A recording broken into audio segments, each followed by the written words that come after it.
I do think that for the majority of it, it is led by youth. But there's also the activism of, having those one-on-one conversations, going outside of Planned Parenthood and praying, starting small groups on, college campuses and high schools and middle schools. So I think that there is really a strong stance from all walks of life for people in this movement. So I would say that 100%, I think that there is people involved in this of all ages, from all backgrounds, here to fight for this movement.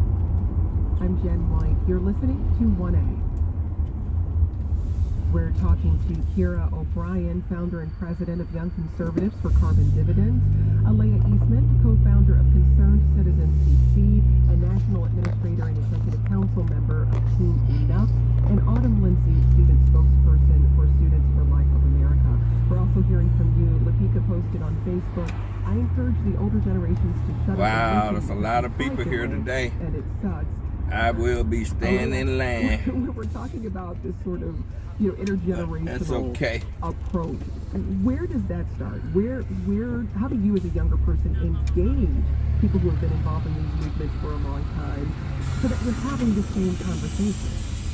Yes.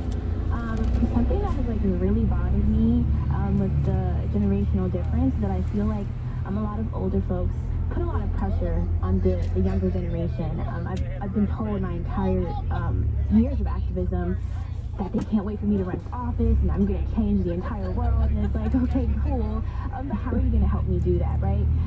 So just something that I've really been pushing for is just making sure that the older generations are not standing in front of youth activism and organizers, or not standing behind us because we don't want to exclude you from the space.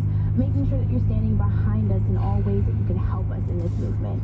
There's a lot of things that youth organizers can't do. Like, I'm not 21 or 26, so I can't rent a car when I need to go get supplies for protests and things like that. So making sure that we're having these older generations be there to help us in these small logistical errors, or just showing us things that they did that did work, and telling us things that didn't work, so maybe we don't have to do that again. And I think that's how we create that divide, or erase that divide between the generations. Kira, what about for you when you see this generational gap around climate change among conservatives? How are you thinking about bridging that gap?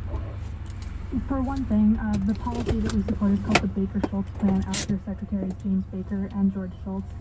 So it's not that there's a 100%